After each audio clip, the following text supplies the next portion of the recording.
Hi എല്ലാവർക്കും മനോസ് കിച്ചണിലേക്ക് വീണ്ടും സ്വാഗതം. അപ്പോൾ ഇന്ന് നമ്മളൊരു സ്നാക്കാണ് ഉണ്ടാക്കുന്നത്. ഇപ്പോൾ നോയമ്പൊക്കെ തുടങ്ങിയല്ലോ, അപ്പോൾ വൈകിട്ട് നമുക്ക് പെട്ടെന്ന് വളരെ എളുപ്പത്തിൽ ഉണ്ടാക്കാൻ പറ്റുന്ന നല്ല ടേസ്റ്റി ആയിട്ടുള്ളൊരു പലഹാരമാണ്. അപ്പോൾ ആദ്യം നമുക്ക് ഫില്ലിംഗ് ഉണ്ടാക്കാം. അപ്പോൾ ഞാനിവിടെ കുറച്ച് ചിക്കൻ ഉപ്പും മഞ്ഞളും ഇട്ട് വേവിച്ച് വെച്ചിട്ടുണ്ട്. ഒരു 6-7 പീസ് ചിക്കൻ ഉപ്പും മഞ്ഞളും ഇട്ട് വേവിച്ചിട്ട് എല്ലൊക്കെ മാറ്റി ഇതുപോലെ ചെറിയ കഷ്ണങ്ങളാക്കി വെച്ചിട്ടുണ്ട്. ഇത് വെച്ചാണ് നമ്മൾ ഫില്ലിംഗ് ഉണ്ടാക്കുന്നത്.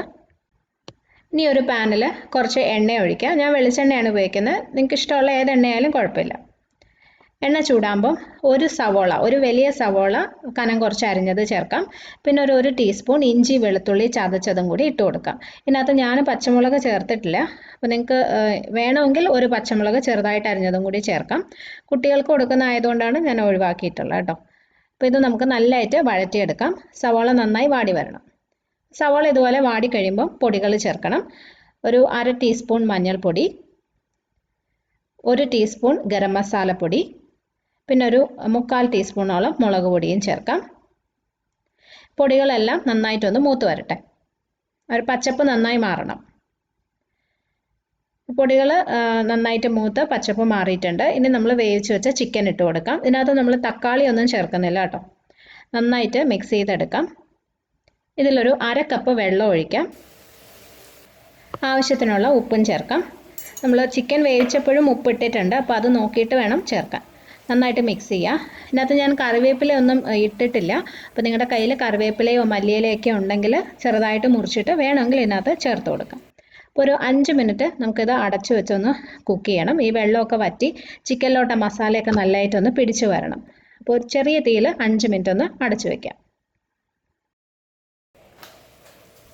അപ്പോൾ ഫില്ലിങ് റെഡി ആയിട്ടുണ്ട്. അതെ ഇതുപോലെയാണ്. വെള്ളമൊക്കെ വറ്റി ചിക്കനിലോട്ട് മസാലയൊക്കെ പിടിച്ചു. ഒരുപാട് അങ്ങ് ഡ്രൈ ആയി പോകണ്ട കേട്ടോ. ഇതുപോലെ നല്ലൊരു മസാല പോലെ ഇരുന്നാൽ മതി. അപ്പോൾ ഇത് റെഡിയായി. അപ്പോൾ കുറച്ച് സമയം ഇതൊന്ന് മാറ്റി വയ്ക്കാം. ഇതിൻ്റെ ചൂടൊന്ന് മാറിയിട്ടാണ് നമ്മളിത് ഫില്ല് ചെയ്ത് എടുക്കുന്നത്.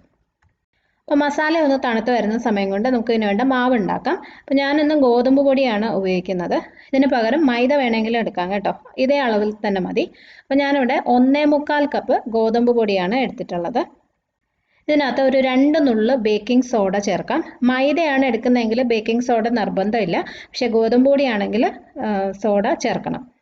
അതുപോലെ അളവ് കൂടിപ്പോകരുത്. ബേക്കിംഗ് സോഡയുടെ അളവ് കൂടിക്കഴിഞ്ഞാൽ ആ ഒരു ചുവ വരും, പിന്നെ ചുവന്ന കളറും ആയിപ്പോവും ഫ്രൈ ചെയ്യുമ്പോൾ. അപ്പോൾ 2 നുള്ളേ ചേർക്കാവൂ. പിന്നെ ഞാൻ ഇതിനകത്ത് ഉപ്പിട്ടിട്ടുണ്ട്. ഒരു 2-2.5 ടീസ്പൂണോളം പഞ്ചസാരയും കൂടി ചേർക്കണം. പഞ്ചസാര ചേർക്കുമ്പോൾ മാവിന് നല്ലൊരു ടേസ്റ്റ് കിട്ടുമേ. അപ്പോൾ ഇതെല്ലാം കൂടി നല്ലതായിട്ട് മിക്സ് ചെയ്തെടുക്കുക.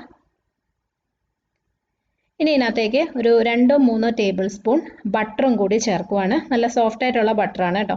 ബട്ടർ ഇല്ലെങ്കിൽ നെയ്യ് ചേർത്താലും മതി. ഈ ബട്ടറും നെയ്യൊക്കെ ചേർക്കുന്നത് ഈ പുറമേ വരുന്ന കോട്ടിങ്ങിന് നല്ലൊരു ടേസ്റ്റ്, കൂടുതൽ ടേസ്റ്റ് കിട്ടാനായിട്ടാണ്.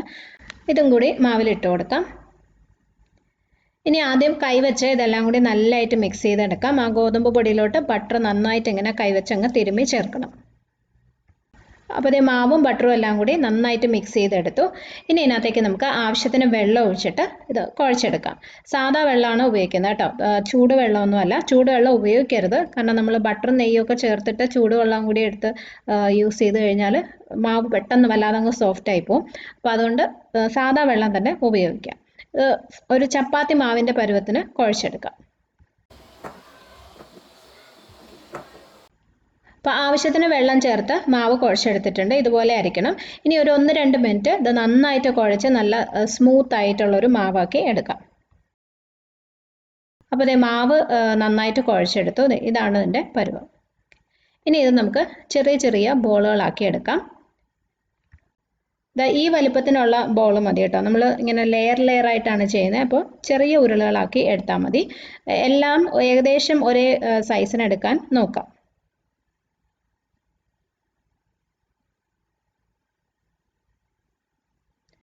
അപ്പോൾ ഇത് മാവെല്ലാം ഇതുപോലെ ഉരുളകളാക്കി വെച്ചു.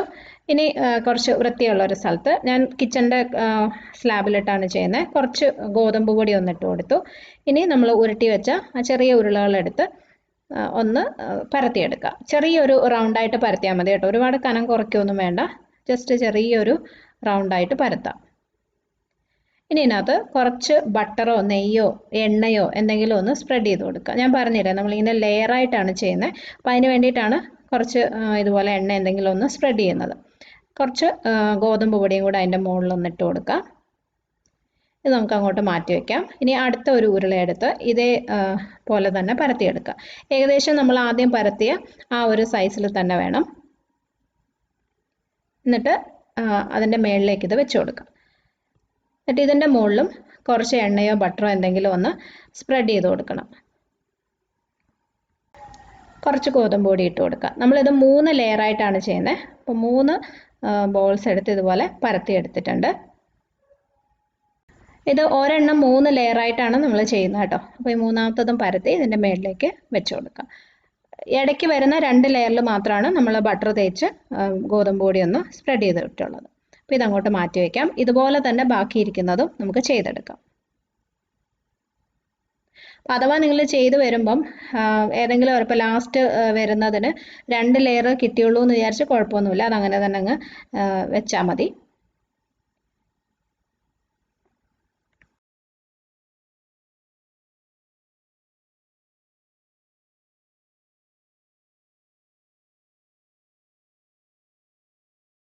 അപ്പോൾ ഇതെല്ലാം നമ്മൾ ഇതുപോലെ ചെറുതായിട്ട് പരത്തി ലെയർ ആക്കി വെച്ചിട്ടുണ്ട്. ഇതൊന്നും കൂടി നമുക്ക് നന്നായി പരത്തി എടുക്കണം. എന്നിട്ടാണ് നമ്മൾ ഫില്ലിങ് വെക്കുന്നത്. അപ്പോൾ ഇത് ഓരോന്നും എടുത്തിട്ട് നന്നായിട്ട് പരത്തിയെടുക്കാം. കുറച്ച് കനം കുറച്ച് തന്നെ അങ്ങ് പരത്താം. ഒരുപാട് കട്ടി കുറയേണ്ട. ഏകദേശം നമ്മളൊരു ചപ്പാത്തിയൊക്കെ ഉണ്ടാക്കത്തില്ലേ, ആ ഒരു കനത്തിൽ പരത്താം. അപ്പോൾ ഇതുപോലെ പരത്തിയതിന് ശേഷം ഇതിൻ്റെ സൈഡ് ഞാൻ ചെറുതായിട്ടൊന്ന് കട്ട് ചെയ്യുന്നുണ്ട്. ഒത്തിരി കട്ട് ചെയ്ത് കളയണ്ട. ജസ്റ്റ് ഒരു സ്ക്വയർ ഷേപ്പ് പോലെ കിട്ടാൻ വേണ്ടിയിട്ട് കുറച്ചൊന്ന് കട്ട് ചെയ്ത് മാറ്റാം. ഇനി ഇതിനെ രണ്ടാക്കാം. നീളത്തിന് മുറിച്ച് 2 പീസാക്കാം. ഇതിനകത്തേക്ക് നമ്മൾ റെഡിയാക്കി വെച്ച ഫില്ലിങ് വെച്ച് കൊടുക്കാം. ഫില്ലിങ് ഒത്തിരി അങ്ങ് കൂട്ടി വെക്കരുത് കേട്ടോ. കുറച്ചൊന്നിങ്ങനെ സ്പ്രെഡ് ചെയ്ത് വെക്കുന്ന രീതിയിൽ മതി. എന്നിട്ടിങ്ങനെ മടക്കി ഇതിൻ്റെ അറ്റമെല്ലാം നല്ലതായിട്ടങ്ങ് സീൽ ചെയ്ത് എടുക്കണം. ഞാൻ ജസ്റ്റ് വിരലിങ്ങനെ വെള്ളത്തിൽ മുക്കിയിട്ട് വെള്ളം വെച്ച് തന്നെ ഇങ്ങനെ പ്രസ് ചെയ്തങ്ങ് സീൽ ചെയ്യുവാണ്. നന്നായിട്ട് സീൽ ചെയ്യാൻ ശ്രദ്ധിക്കണം. അല്ലെങ്കിൽ നമ്മൾ എണ്ണയിൽ ഫ്രൈ ചെയ്യുമ്പം ഉള്ളിലോട്ട് എണ്ണ കയറാനുള്ള ചാൻസ് ഉണ്ട്. നന്നായിട്ട് ഫിൽ ചെയ്യാം. അതുപോലെ ഈ മാവ് പരത്തുന്നത് ഒത്തിരി തിന്നായി പോണ്ട. അപ്പോൾ നമ്മളിങ്ങനെ മടക്കിയൊക്കെ വെക്കുന്ന സമയത്ത് ചിലപ്പം പൊട്ടിപ്പോകാനുള്ള ചാൻസ് ഉണ്ട്. പ്രത്യേകിച്ച് ബട്ടറോ നെയ്യോ ഒക്കെ ചേർത്ത മാവായതുകൊണ്ട് നല്ല സോഫ്റ്റ് ആയിരിക്കും. അപ്പോൾ ഇതുപോലെ പ്രസ് ചെയ്ത് വെക്കാം. അപ്പോൾ ഇതുപോലെ തന്നെ ബാക്കിയിരിക്കുന്നതും പരത്തി ഫില്ല് ചെയ്തെടുക്കാം. നമ്മൾ ഈ ലെയർ ചെയ്ത് വെച്ച ഓരോന്നും 2 വീതം നമുക്ക് ഉണ്ടാക്കാൻ പറ്റും കേട്ടോ. 2 മസാല പെട്ടി വെച്ച് ഉണ്ടാക്കാം. പിന്നെ ഇതിൻ്റെ സൈഡിൽ നിന്നും ഒരുപാട് മാവ് നിങ്ങൾ കട്ട് ചെയ്ത് കളയണ്ട. കറക്റ്റ് സ്ക്വയർ ഷേപ്പ് തന്നെ വേണമെന്നൊന്നുമില്ല. ജസ്റ്റ് ചെറുതായിട്ടൊരു ഷേപ്പ് കിട്ടിയാൽ മതി. ഇത് ഒട്ടിക്കുന്നത് ഇതുപോലെ സാധാ വെള്ളത്തിൽ വിരലിങ്ങനെ മുക്കിയിട്ട് പ്രസ് ചെയ്യുമ്പോൾ നന്നായിട്ട് സീലായിരിക്കും. പിന്നെ നമുക്കിത് ഫ്രൈ ചെയ്തെടുക്കാം. ഞാൻ സൺഫ്ലവർ ഓയിലാണ് ഉപയോഗിക്കുന്നത്. എണ്ണ ഒത്തിരി ചൂടായി പോകരുത്. ഒരു മീഡിയം ചൂടാകുമ്പോൾ തന്നെ ഇട്ട് കൊടുക്കണം.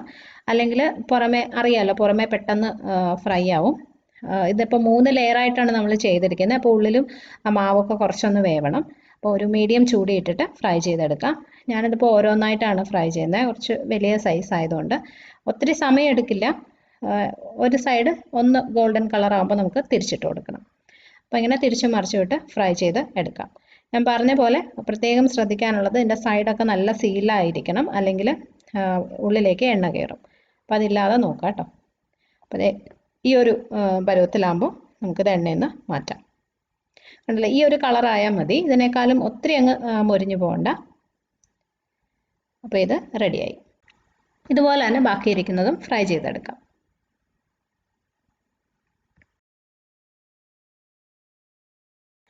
അപ്പോൾ ഇതാണ് നമ്മുടെ മസാലപ്പെട്ടി. കഴിക്കുമ്പോൾ ഇങ്ങനെ ലെയർ ആയിട്ടൊക്കെ ഇരിക്കും. നല്ല ടേസ്റ്റുമാണ്. നിങ്ങൾ ട്രൈ ചെയ്ത് നോക്കൂ. മൈദയിൽ ഉണ്ടാക്കിയാൽ കുറച്ചും കൂടി ടേസ്റ്റാണ് കേട്ടോ. അപ്പോൾ അങ്ങനെ താല്പര്യമുള്ളവർക്ക് അതും ട്രൈ ചെയ്യാം. അപ്പോൾ ഉണ്ടാക്കി നോക്കിയിട്ട് ഫീഡ്ബാക്കൊക്കെ അറിയിക്കണം. ഇഷ്ടമാണെങ്കിൽ ഒന്ന് ഷെയർ ചെയ്തേക്കണേ. നമുക്ക് അടുത്തൊരു റെസിപ്പി ആയിട്ട് വീണ്ടും കാണാം. ബൈ.